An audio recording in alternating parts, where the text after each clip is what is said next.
감사합니다. 할렐루야. 반갑습니다, 여러분. 한 주간 평안하셨습니까? 저도 여러분 인사하겠습니다. 만나서 반갑습니다.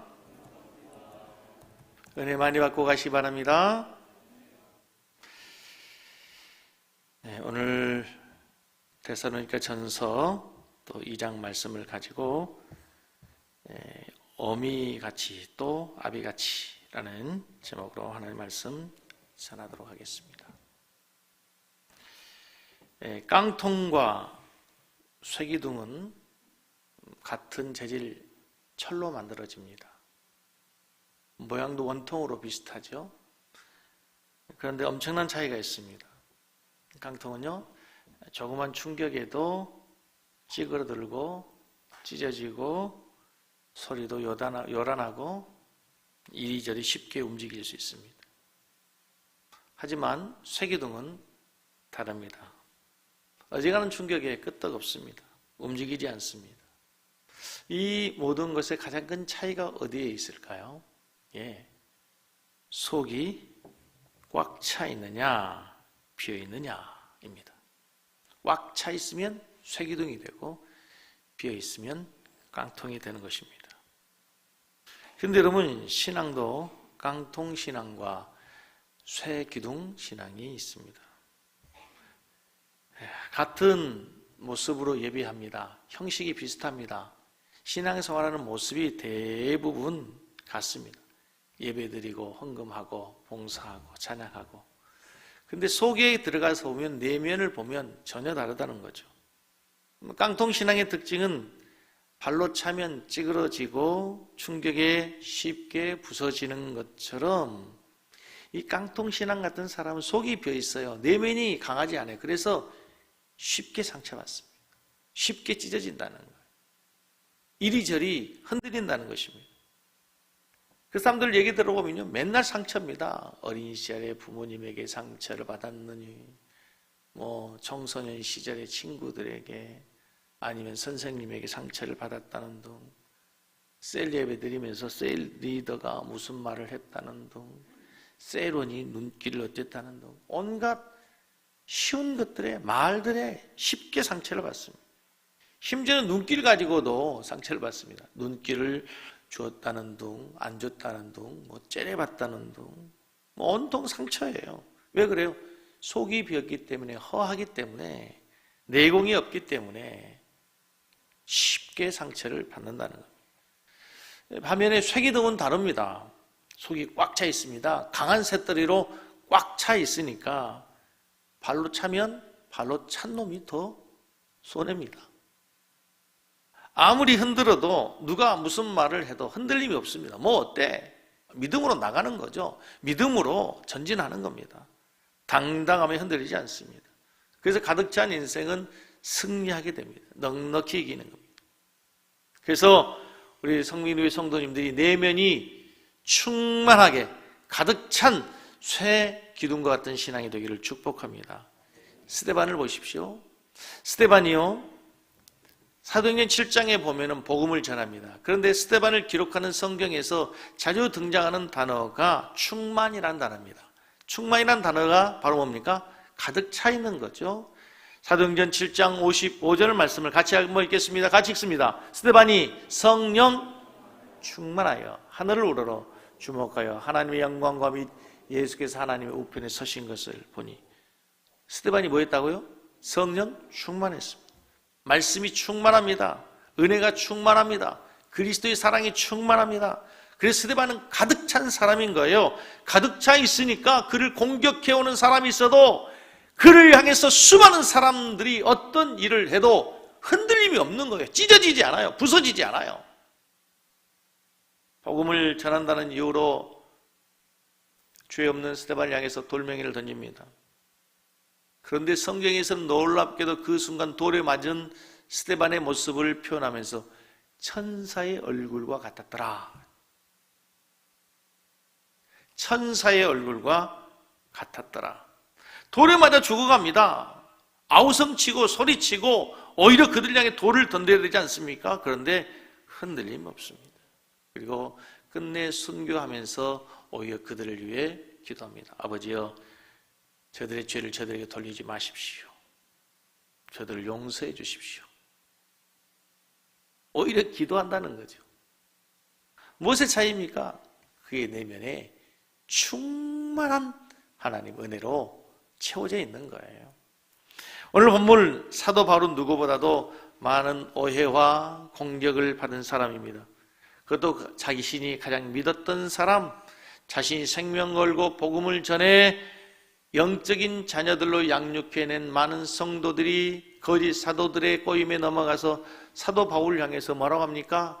그런 가짜다, 거짓 사도다, 그리고 그가 전한 복음이 가짜 복음이다 라는 것입니다. 갈라디아 교회에서, 고린도 교회에서 수많은 사람들이 사도 바울을 공격합니다. 거짓이라고, 가짜라고. 그런데 사도 바울이 끄떡없습니다. 복음을 전하가 매를 맞습니다. 감옥에 갇힙니다. 죽음으로 위협을 당합니다. 끄떡없습니다. 흔들리지 않습니다. 생명 걸고 고난 속에서 복음을 전한 데살로니가 교회에서도 여전히 바울을 공격하는 무리들이 생깁니다. 바울이 거짓 사도다. 바울이 너희들에게 와서 했던 모든 일들은 다 자신의 욕심을 위한 것이다. 자기의 야망을 채우기 위한 것이다. 봐라, 복음을 전하다 떠났는데 돌아오지 않지 않느냐. 너희들은 버린 거다. 그럼에도 불구하고 바울이 움직이지 않습니다. 이유가 무엇입니까? 바울 안에 뭔가 꽉 차 있습니다. 그게 뭘까요? 사도 바울 그의 영혼에, 그의 심령에 가득 차 있는 것, 충만한 게 뭘까요? 오늘 본문을 자세히 보시면 바울의 심장 속에 무엇이 들어있는지 우리는 금방 찾을 수 있습니다. 계속 반복되는 단어가 있습니다. 2장 2절을 보실까요? 하나님을 힘입어 라는 단어가 있어요. 하나님을 힘입어. 맨 마지막에 하나님의 복음을 너에게 전했다. 하나님을 힘입어. 하나님의 복음을 전했다. 4절 하나님께 옳게 여기심을 입어. 하나님을 기쁘게 하려 함이라. 8절 말씀에 보면 내가 하나님의 복음을 전한다. 9절 말씀에 하나님의 복음을 전한다. 10절 하나님이 증인이시다. 12절 하나님께 합당히 행하려 함이라. 계속해서 사도 바울은 데살로니가에서 짧은 구절들 속에서 반복해서 등장하는 단어가 있어요. 뭐예요? 하나님이라는 단어입니다. 바울의 심장을 열어본다면 그의 심장은 온통 하나님으로 가득 차 있어요. 사도 바울은 원래 하나님을 믿지 않는 사람, 예수를 믿지 않는 사람이었습니다. 예수를 믿는 사람을 핍박하는 사람이었어요. 그런데 다메섹 도상으로 가는 도중에 정오의 밝은 태양보다도 더 밝은 빛이 바울에게 비치기 시작합니다. 그러면 하늘의 소리 있어 가라사대 사울아, 사울아, 내가 어찌 나를 핍박하느냐. 주여 누이시니까 네가 핍박하는 예수다. 예수님이 하나님의 아들이라는 걸 알았습니다. 그리고 그의 마음에 예수님을 인격적으로 영접했습니다. 그리고 자신을 이방인의 사도로 부르신 그 하나님을 임마누엘 하나님으로 자기의 삶에 모시고 일평생 동행하기로 시작합니다. 하나님이 일평생 자기가 동행하심을 믿습니다. 그리고 그의 안에 이제 예수의 사랑으로 그리스도의 마음으로 충만해집니다. 그의 삶이 예수로 가득 차인 거예요. 그래서 흔들면 하나님이 나와요. 흔들면 흔들수록, 핍박하면 핍박할수록 하나님이 나와요. 여러분, 사람은 그 안에 있는 것이 나오게 돼 있어요. 흔들면 그 안에 뭐가 있는지 금방 알 수 있어요. 돈으로 가득 찬 사람은 돈 이야기, 사랑으로 가득 찬 사람은 사랑의 이야기, 분노로 가득 찬 사람은 조금만 무슨 일이 있으면 뭐가 나와요? 분노가 나오게 되어 있어요. 근데 사도 바울은 흔들면, 만지기만 하면, 열면, 입을 열면 온통 하나님에 대한 이야기로 충만해 있다는 거예요. 데살로니가전서 2장을 강의하면서 묵상하는데 무슨 말씀을 해야 됩니까? 하나님 무슨 설교를 해야 됩니까? 영감이 잘 떠오르잖아요. 무슨 설교를 해야 됩니까? 설교 영감이 떠오를 때 계속 본문을 읽는 거죠. 반복해서 읽는 거예요. 10번 읽고 20번 읽고 읽는 중에 하나님, 하나님, 하나님이라는 단어가 매 구절마다 들어오는 거예요. 아하, 바울 속에, 바울의 삶 속에 하나님으로 가득 차 있었구나. 저의 마음에 갑자기 질문이 오는 거예요. 김 목사, 너는 너의 마음에 뭐가 가득 차 있어? 사도 바울은 흔들면 하나님이 나오고 입을 열면 하나님이 나오는데 너희 안에는 무엇으로 가득 차 있는 거야? 하나님의 종으로 부름받고 사명의 길을 가는 너의 마음을 사로잡고 있는 것, 너의 영혼을 충만하게 채우고 있는 것 뭐야? 사랑하는 성도 여러분, 이 시간 여러분의 마음을 살펴볼 수 있기를 바랍니다. 여러분의 마음에는 무엇가 들어있습니까? 여러분의 마음에는 무엇으로 충만해 있습니까? 여러분의 마음을 가득 채우고 있는 것이 과연 무엇입니까?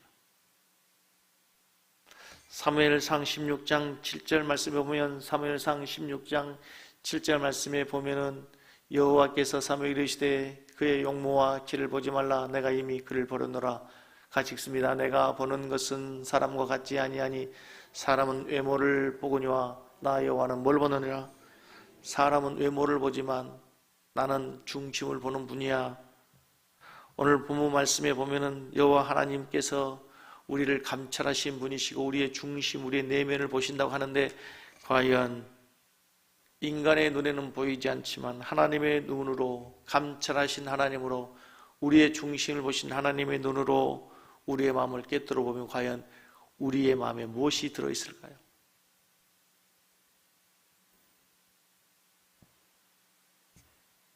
사진 하나 보여줘 보시기 바랍니다. 여러분 익숙한 사진일 수 있는데 두 개의 사진입니다. 여러분 보시기에 왼쪽의 사진은 이제 수화물 그 검색대에 가방을 넣는 거죠. 이 사람은 가방 겉을 봅니다. 아우, 가방이 신상이네. 아우, 메이커이구만. 좀 낡았네. 좋으네. 색깔이 뭐네. 이걸만 보죠. 안을 볼 수가 없습니다. 근데 오른쪽 사람은 뭘 보죠, 지금? 거기 지나가는 검색대 안에 지나가는 엑스레이로 찍히는 그 속을 보는 거죠. 그래서 행여나도 검색대를 통과시킬 수 없는 반입 금지된 물품이 있는지 없는지를 보고 있는 거예요. 폭발물은 없는지, 위험물질은 없는지, 흉기는 없는지 보는 거죠. 사람의 눈에는 보이지 않지만 저 엑스레이를 통과하는, 검색대를 통과하는 순간 다 보이는 거예요. 아무리 숨기고 싶어서 꼼꼼 겹겹이 숨겨도 반입 금지 물품이 들어있으면 지나가는 순간 삑삑삑 울리면서 경고음이 나서 발각되게 되어 있어요. 발각되게 되어 있어요. 아무리 숨겨도, 아무리 감싸도. 여러분, 우리는 사람들 앞에서 우리가 멋지게 포장한 모습을 보일 수 있습니다. 아주 예쁘게 포장할 수 있어요. 믿음 있는 척, 열심히 봉사한 척, 겸손한 척, 사랑이 많은 척 할 수 있단 말입니다. 사람들의 눈을 얼마든지 속일 수 있습니다. 내 마음을 속일 수 있어요. 내 마음을 포장할 수 있습니다. 겸손해 보이는 표정과 말로, 믿음의 언어로 포장할 수 있다는 거예요. 신앙의 제스처로 숨길 수 있습니다. 얼마든지 사람은 속일 수 있다는 거예요. 그러나 문제는 하나님 앞에서, 하나님의 검색대 앞에서 문제죠. 누군가 칭찬하면 뭘요? 다 하나님 은혜죠. 하나님께서 다 하셨다라고 고백하지만 그 마음의 중심에는 내가 한 일이 하나도 없다고 얘기하면서도 자신을 드러내고 자신이 인정받으려고 하는 인간적 마음이 있는 거죠. 문제는 우리 마음속 깊은 곳에 꽁꽁 숨겨둔 다른 것들이 있다는 거죠. 하나님 우리의 마음속 깊은 곳까지도 다 보고 계시는, 감찰하시는 하나님이라는 거죠.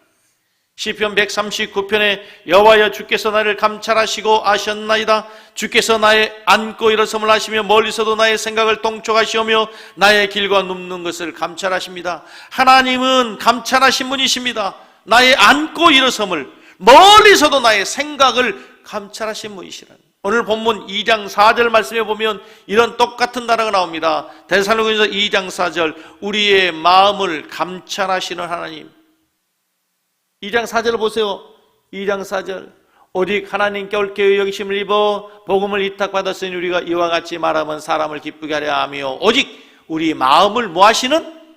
우리의 마음을 뭐예요? 우리의 마음을 엑스레이로 감찰하시는 하나님. 문제는 사도 바울은 자신의 삶과 자신의 마음을, 자신의 중심을 아시는 하나님 앞에서 하나님이 증인이 되시거니와 나는 이렇게 떳떳하다, 나는 부끄러움이 없다, 나는 이렇게 하나님 앞에서 부끄러움 없는 삶을 살았다 라고 얘기한다는 거예요.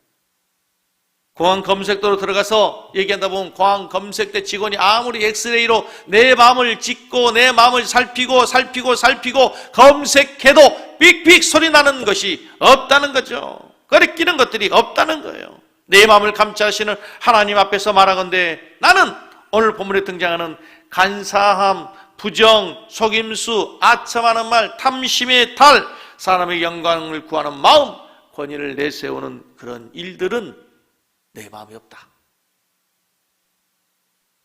하나님이 증언이시다.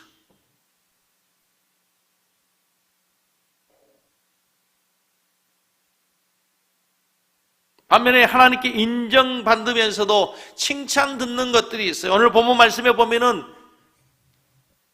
사도 바울은 하나님 앞에서 내가 정직했다, 청지기 의식을 갖고 있었다, 하나님을 기쁘시하는 마음만 있었다, 유순한 마음을 갖고 있고 사모하는 마음을 갖고 있었고 목숨까지 희생할 정도로 사랑하고 수고하고 애썼다, 내가 헌신했다, 거룩했다, 옳고 흠이 없이 행했다, 아비가 자녀에게 하는 마음으로 권면하고 위로했다. 없어야 될 것이 없었고 있어야 될 것들이 나에게는 있었다라는 거죠. 하나님의 엑스레이 검색대 앞에서 우리가 선다면 삑삑거리면서 걸리는 죄들이 있습니다. 우리 모두에게. 저는 오늘 본문을 예전같이 설교하면 이렇게 설교할 수 있어요. 청지기의 마음이 뭔가, 아비의 마음과 청지기의 마음이 어떻게 다른가, 권면과 위로가 어떻게 다른지 이 단어 하나하나를 우리가 비교하면서 의미를 우리가 생각하며 묵상하며 설교할 수도 있을 건데 오늘 본문은 그렇게 설교하고 싶지 않아요. 그런 내용으로 설교하고 싶지 않아요. 뭉뚱그려서 모든 것을 함께 모아서 이러한 죄들이 하나님의 검색대 앞에서, 감찰하신 하나님 앞에서 과연 검색대 앞에서 삑삑거리면서 걸리는 꺼리끼는 죄들이 있는가? 여러분, 이런 것들이 하나도 없다면 얼마나 좋겠습니까? 그러나 그것이 보이지 않는다면, 이러한 죄들이 느껴지지 않는다면 그게 진짜 더 큰 문제입니다. 우리의 가장 무서운 신앙의 적은 무감각입니다. 우리 신앙의 가장 무서운 적은 마음이 둔해진 겁니다. 감각이 없어지는 것. 오히려 이 모든 단어에 민감하게 찔림이 있어야 됩니다. 여러분, 살아있는 것과 죽어있는 것의 차이가 뭡니까? 반응입니다. 살아있는 사람은 조금만 추워도 춥습니다. 조금만 더워도 덥습니다. 짜면 짜고 싱거우면 싱거우고 금방 느끼는 거죠. 살짝 누가 꼬집으면 아픕니다. 죽은 사람은요, 추워도 더워도 반응이 없습니다. 싱거워도 짜도 누가 꼬집어도 반응이 없어. 죽어있는 거죠. 가장 무서운 신앙은 바로 그런 반응이 없는 거예요. 죄의 단어들을 보아도 나와는 상관이 없다고 생각하는 거예요. 이 무서운 단어들을 보아도 나와는 상관이 없이 전혀 무감각해져 있는 거예요. 느낌이 없는 거예요. 반응이 없다는 거죠.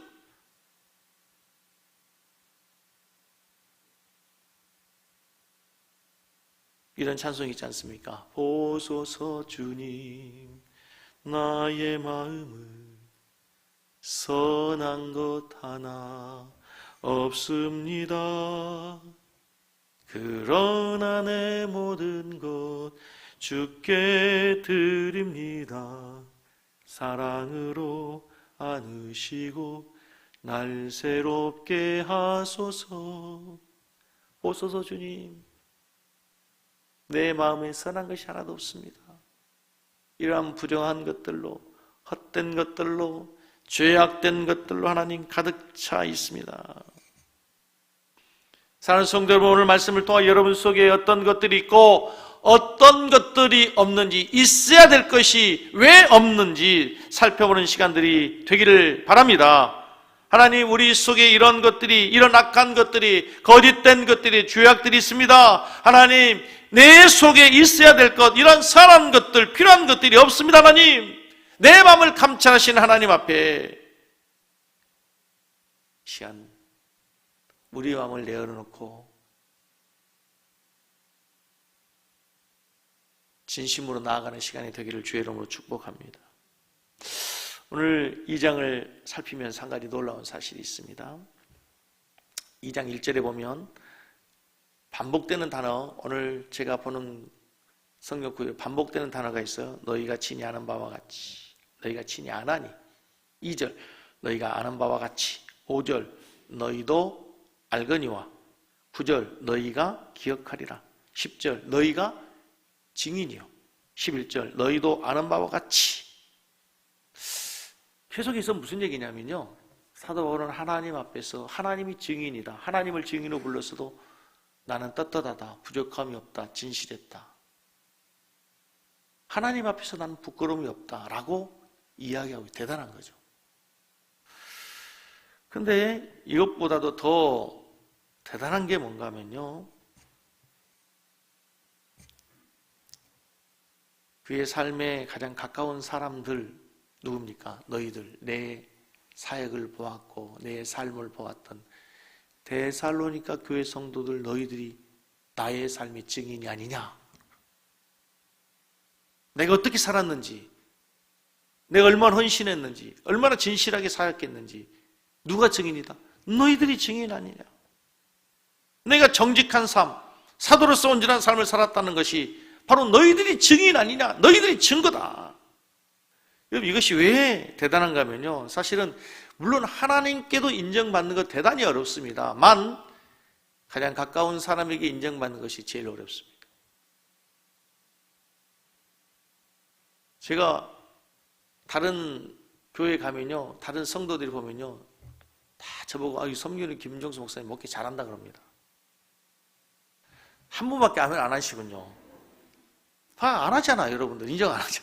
다른 교회 가면요, 저 소개할 때 다 지하실 개척해가지고 이 어려운데 개척하고 건축했다고 목회 잘한다고 설교 잘한다고 합니다. 조금밖에 안 하잖아. 이 교회에서 어려움받기, 인정받기 참 어려워요. 자기 교회에서. 더 쉽게요, 저를 목사로 제일로 인정하기 어려운 사람이 있으면 누굴까요? 저희 집사람입니다. 지난주에도 설교하고 내려갔더니 막 난리가 났어. 난리가. 왜 정치 얘기하냐고. 아니, 내가 본문의 흐름에서 국가와 그리스도인의 국가관에 대해서 얘기하면서 내가 잠깐 얘기한 것 같고, 당신이 왜 10이냐? 네가 설교해라 그러면 내가 못 해먹겠어요. 못 해먹겠어요. 표현이 좀 그랬어요. 제일 가까운 사람이 인정받기 어렵다는 얘기를 하고 있는 거예요. 저 얘기죠? 저 얘기만 해당되는 거예요? 아니요. 여러분의 자녀들이 여러분을 진짜 신앙으로 인정해야 됩니다. 우리 아버지 진짜 장로님이야. 진짜 권사님이야. 진짜 백이야. 진짜 백이. 우리 아버지처럼 신앙생활 하면 돼. 우리 어머니처럼 신앙생활 해야 돼. 예수 믿지 않는 남편을 위해서 기도하는 성도들이 많죠. 여러분의 남편이, 예수 믿지 않는 남편이 여러분을 인정해야 됩니다. 당신 진짜 백이다. 당신 보니까 진짜 하나님 살아계신 것 같다. 우리 교회 아무개 장로, 우리 회사의 아무개 장로, 과장 보니까 사꾸라, 별론데 당신은 내가 인정해 준다 라고 인정해 주셔야 된다는 거예요.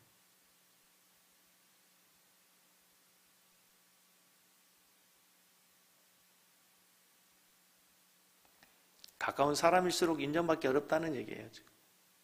사도 바울은 자신 있게 너희들이 아는 바와 같이 너희들이 증인이다. 너희들이 보았지 않느냐. 어릴 때부터 부모를 떠나서 두 자매가 객지에 와서 자취하면서 공부했습니다. 중학교, 고등학교 다니고 대학교 다니고 이제 결혼할 때가 됐습니다. 언니가 결혼할 남자, 형부가 처제에게 얘기합니다. 아직 사랑의 콩깍지가 벗겨지지 않는 거지. 형부가 처제에게 언니 참 좋아, 성격도 좋지만 어떻게 그렇게 깔끔한지 몰라. 참 깔끔해, 깨끗해. 그 말 듣는 99%의 동생 처제가 얘기합니다. 속으로 형부 언니 몰라도 한참 모르네. 살아봐라. 얼마나 지저분한지. 방에 들어가면 막 속은 널려져 있고 이불지 막 개지도 않고 청소도 안 하고 겉으로는 막 화장하고 깨끗하게 치장하고 하지만 실제로 방에 가보면 여러분 지금 당장 예배 끝나자마자 담임 목사 데리고 가서 신방할 수 있어요? 신방 갈까요? 예배 드릴 때는 막 그냥 깨끗하게 깔끔하게 하고 왔지만 나는 제일로 두려워. 우리 성도님들이 갑자기 우리 집에 쳐들어올까 제일로 두려워요. 엉망이거든.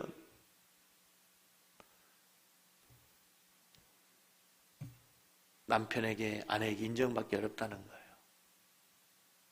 저희 아는 친구 목사님 교회는요, 장로가 되려면 서류 중에 제출해야 될 서류 중에 투표하기 전에 먼저 아내의 추천장이 있어야 돼요. 아내의 추천장. 아내 추천서가 있어야 돼요. 그 남편을 가장 잘하는 남편이 추천서를 써줘야 돼요. 이 사람 내가 신앙 보증합니다. 내가 지금까지 30년, 40년 살았는데 우리 남편 교회 장로로 괜찮습니다. 추천합니다. 근데 문제는 저희 친구 목사님의 처형이 그 남편이 그 교회에서 재정도 보고 아무튼 열심히 충성하고 봉사하고 얼마나 신앙생활 잘하는지 몰라요. 그런데요 30년 동안 추천서를 안 써주는 거야. 추천서를 안 써줘. 당신 같은 사람이 우리 교회 장로 되면 나는 안 된다. 멀었다. 추천서를 절대 안 써주는 거야. 우리 교회 다음부터 추천서 받을까요?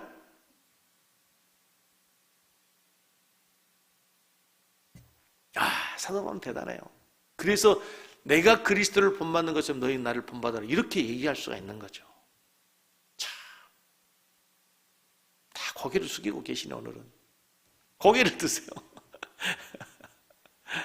자, 그런데 오늘 본문을 묵상하다가 사실은 이 설교를 따로 떼서 하고 싶었어요. 그런데 제가 너무 설교에 부담이 많아서 오늘 본문 말씀 설교 제목이 뭐예요? 설교 제목이나 좀 알고 갑시다. 설교 제목이 뭡니까?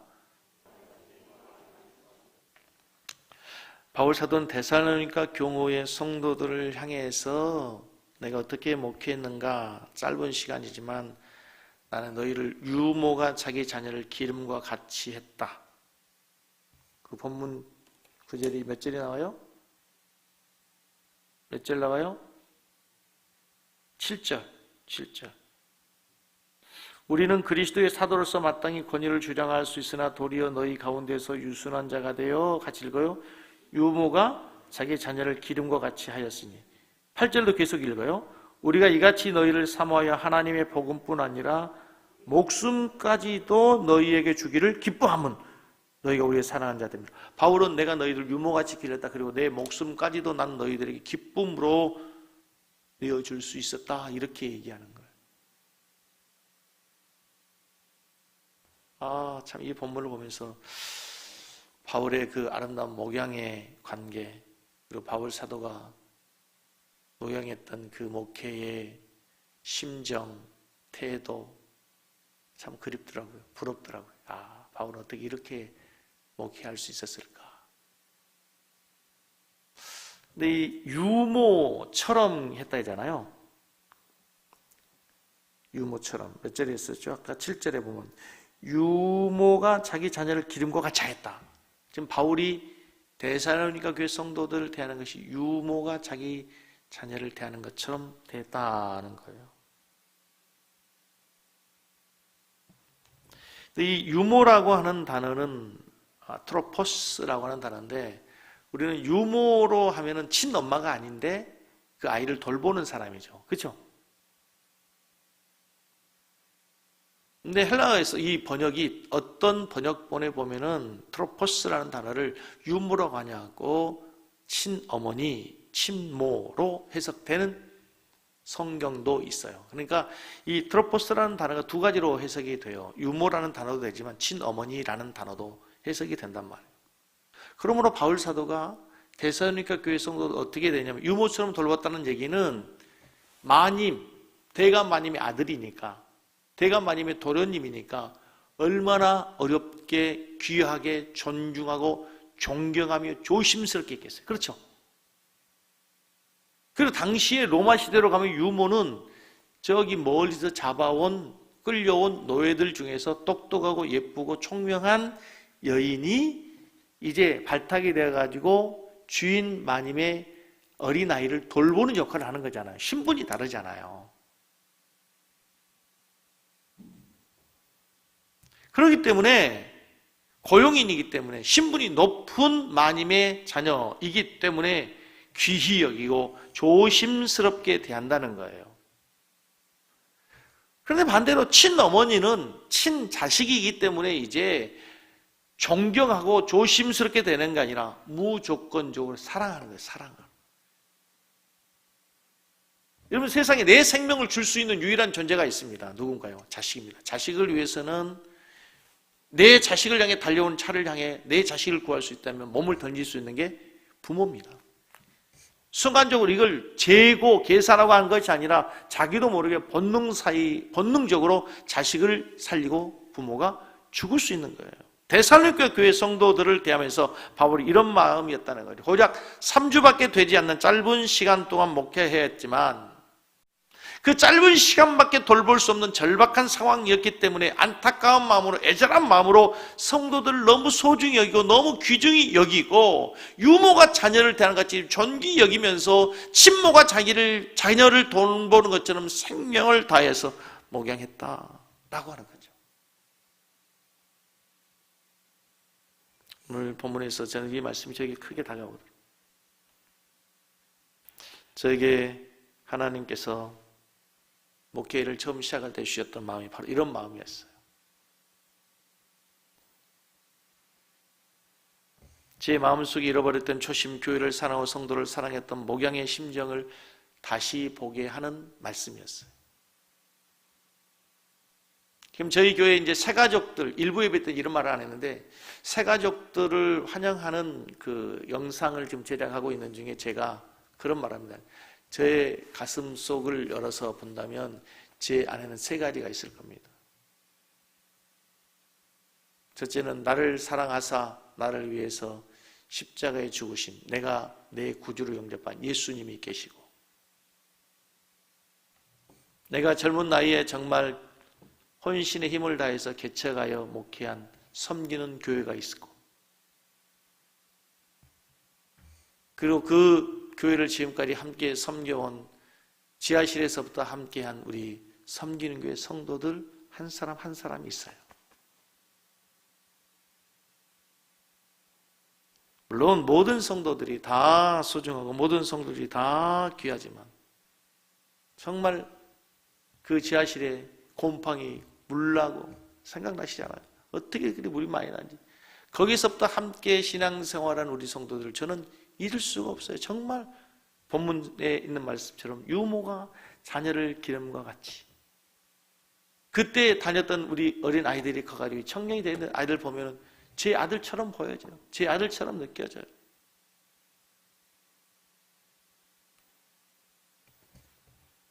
저는 교회사로 목사를 하면서 늘 가정보다 교회를 먼저 생각하며 목회했습니다.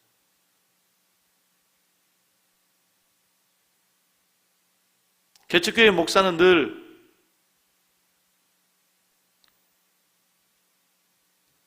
마음의 강박관념처럼 가정보다는 교회를 먼저 생각해야 된다고 하는 그런 의식으로 늘 가득 차 있는 것이 아마 모든 개척교회 목사들이에요. 아이들 밥 차려주고 아이들 병원 데려가는 것도 중요하지만 성도들 신방이 있으면 신방이 저에게는 먼저였습니다. 그렇게 바쁜 것은 아니었는데 이상하게도 저희 딸들이 큰애가 둘째가 초등학교 졸업할 때, 중학교는 졸업하지 않았으니까 초등학교 졸업할 때 이상하게 그때에 꼭 교회에 무슨 일이 있었습니다. 그래서 아이들 졸업식 사진에 저는 없습니다. 유일하게 있는 사진이 막내딸 초등학교 졸업식 사진에 사진 찍힌 게 유일하게 있습니다.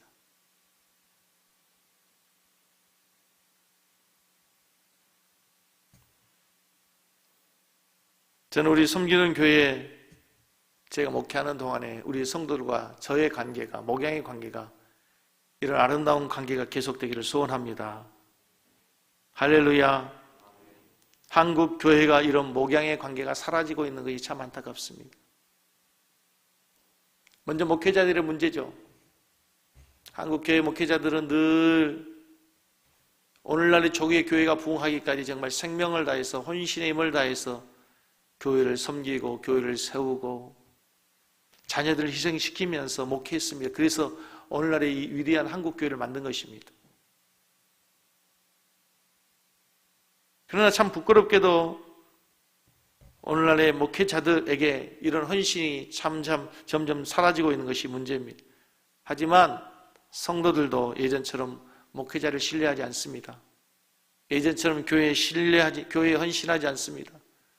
옛날의 목회자들처럼 성도들이 존경하지 않습니다. 신뢰하지 않습니다. 믿지 않는다는 거죠. 어느새 이런 목양의 관계가 사라지고 있는 것, 슬픈 일인 거죠. 이 본문을 묵상하면서 제가 눈을 감고 생각했습니다. 제 일생에 있어서 가장 추억에 남는 잊을 수 없는 순간이 무엇일까? 많죠. 정말 영광스러운 순간이 참 많습니다. 신학교 입학하는 순간, 신대원을 졸업하고 결혼하고 애들을 낳고 목산수를 받고. 근데요, 제가 정말 잊을 수 없을 만큼, 정말 잊을 수 없이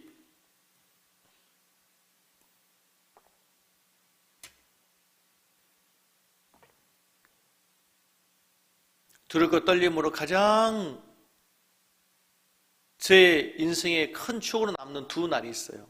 제가 태어나서 처음으로 강단에서 설교를 준비해서 설교하는 날, 교육전도사로. 아마 설교하기로 한 달 정도 미리 전에 준비가 돼 설교선을 보러 가는 게 되는 거죠. 느헤미야 1장을 가지고 설교하는데요, 여러분 말씀하지만 제가 얼마나 열심히, 얼마나 두렵고 떨림으로 준비했는지 모릅니다. 두려움에서도 설레는 마음으로, 야, 이제 내가 하나님의 말씀을 전하는 목회자가 되는구나. 그때는 지금처럼 이러면 컴퓨터가 아니었죠. 노트에다 쓰고 또 쓰고 바꾸고 지우고 하도 설교의 본문을 보는 바람에 그 원고 가지고 누더기가 될 정도로 또 보고 수정하고 또 보고.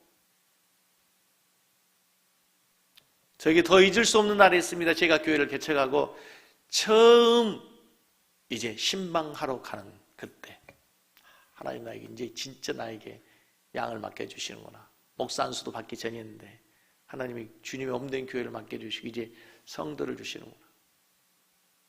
제가 며칠 전에 어느 교회가 설교하면서 그때를 나는 잊을 수 없다. 나는 그때로 돌아가야 되고 싶다. 그때 그 마음, 그 감정을 내가 회복하고 싶다.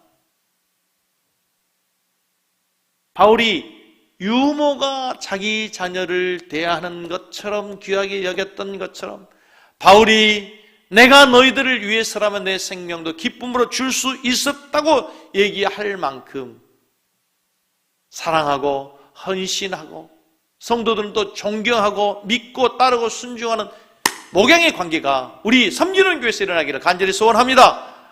할렐루야! 할렐루야!